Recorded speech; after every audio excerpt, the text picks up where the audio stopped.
మీ వెలుగుమట్ల కోసం చేసే పోరాటం రేపు తెలంగాణ వ్యాప్తంగా వెలుగుల్ని నింపుతుందని కూడా నేను మనస్ఫూర్తిగా భావిస్తా ఉన్నా.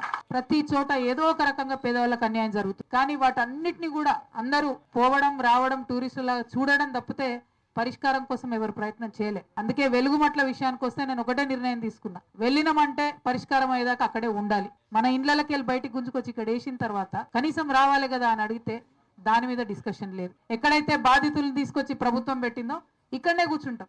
ఎన్ని రోజులైనా కానీ ప్రభుత్వం దిగి రావాలి.